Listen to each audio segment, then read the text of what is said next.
अर्को मेरो एउटा कुरा छ होइन, जात सम्बन्धी। जातको पनि अझै पनि जात, हाम्रो जातको बारेमा विवाद विवाद गरिरहेछन्। अहिले पनि यस्तै चलिरहेछ। कुन कुन पहाड साइडतिर, गाउँ साइडतिर यस्तै चलिरहेछ होइन। म के भन्न चाहन्छु भने जात जात भन्ने कुरा मान्छेले बनाएको हो होइन। जात भन्ने कुरा मान्छेले बनाएको हो, यो कुरा दिमागमा सेट गर्नु होला तपाईँहरू। नर नारी तेस्रो लिङ्ग तीन, जात भनेपछि तीन मात्र हुन्। नर नर नारी तेस्रो लिङ्ग तीन। राम्रोसँग हेर्नु होला। जात भात भन्ने कसको हुन्छ? कसले जनाउँछन्? जनावरहरू। तिनीहरूलाई हेर्नुहोस्, तिनीहरूको रूप रङ हरेक कुराहरू अलग अलग हुन्छ। सबैको बाख्रा अर्कै हुन्छ, भैँसी अर्कै हुन्छ, गाई अर्कै हुन्छ होइन। गाई बल्लहरू सबको अलग, अनि कुखुरा अर्कै। तिनीहरू जनावर हुन्। जनावरको जात हुन्छ, मान्छेहरूको कहिले जात हुँदैन।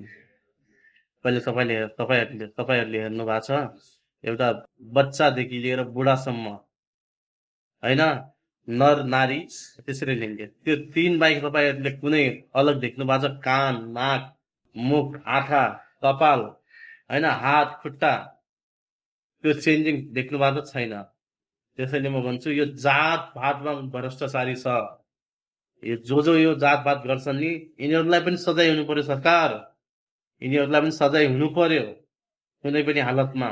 धेरै जसोलाई त नराम्रो लाग्यो होला, तर नराम्रो लागे के गरौँ, तर गरिरहेछ तिनीहरू त्यस्तै।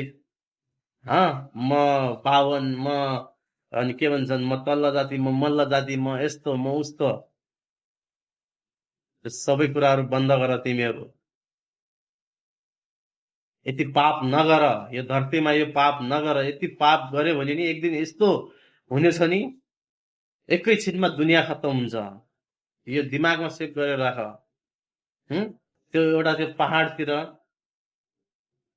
हाम्रो यो फेस्टिभल आउँछ, तिहार के भन्छन्, त्यो तिहार आउँछ, चैते दसैँ, अष्टमी नवमी।